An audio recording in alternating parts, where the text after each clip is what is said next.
မင်္ဂလာမနက်ခင်းပါခင်ဗျာနေပြည်တော်မိုးလေဝသနဲ့ဇလဗေဒညွှန်ကြားမှုဦးစီးဌာနမှ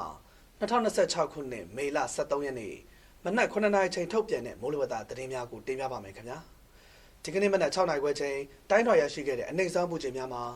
နေပြည်တော်မှာ24ဒီဂရီဆယ်စီယပ်85ဒီဂရီဖာရင်ဟိုက်ရန်ကုန်မြို့မှာ25ဒီဂရီဆယ်စီယပ်89ဒီဂရီဖာရင်ဟိုက်နဲ့မန္တလေးမြို့မှာ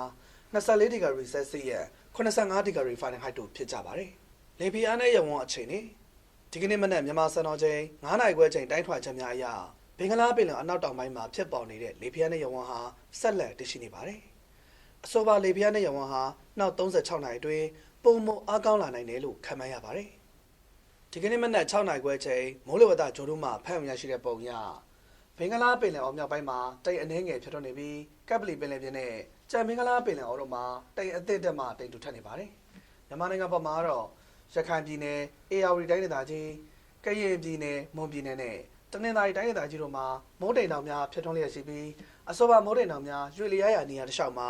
မိုးရွာသွန်းခြင်းနဲ့အတူလေပြင်းတိုက်ခတ်ခြင်း၊မိုးတိမ်ကျုံခြင်း၊မိုးကြွပစ်ခြင်း၊လျှက်စီးလက်ခြင်းနဲ့မိုးသိကျွေခြင်း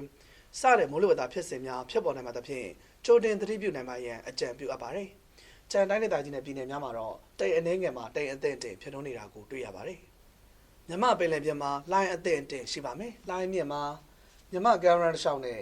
ကမ်းလွန်ပင်လယ်ပြင်တို့မှာ9ပေမှ9ပေခန့်ရှိနေပါတယ်။ဒီကနေ့ညနေထိခံမှန်းချက်များအနေနဲ့ကတော့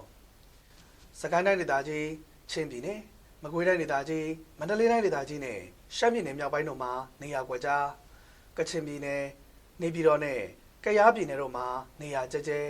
ရခိုင်ပြည်နယ်နဲ့ရှမ်းပြည်နယ်အရှေ့ပိုင်းတို့မှာနေရာစိတ်စိတ်နဲ့ရှမ်းပြည်နယ်တောင်ပိုင်းပဲခူးတိုင်းဒေသကြီးအေရဝတီတိုင်းဒေသကြီးရန်ကုန်တိုင်းဒေသကြီးကရင်ပြည်နယ်မွန်ပြည်နယ်နဲ့တနင်္သာရီတိုင်းဒေသကြီးတို့မှာနေရာအနှံ့အပြားမိုးတကြုံရပြီးပဲခူးတိုင်းဒေသကြီးရန်ကုန်တိုင်းဒေသကြီးနဲ့အေရဝတီတိုင်းဒေသကြီးတို့မှာနေရာကွက်ပြီးမိုးကျနေပါတယ်။နေပြည်တော်နဲ့နေတဝိုက်အတွက်ဒီကနေ့ညနေထိမိုးလေဝသအခြေအနေခန့်မှန်းချက်မှာ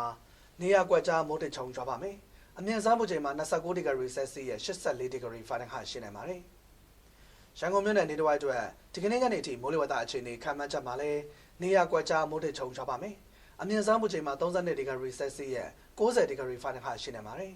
။မန္တလေးမြို့နယ်နေတဝိုက်အတွက်ဒီကနေ့ညနေထိမိုးလေဝသအခြေအနေခန့်မှန်းချက်မှာလည်းနေရာကွက်ကြားမိုးတကြုံကြပါမယ်။အမြင့်ဆုံးပူချိန်မှာ33ဒီဂရီဆယ်စီယပ်61ဒီဂရီဖာရင်ဟိုက်ရှိနေပါတယ်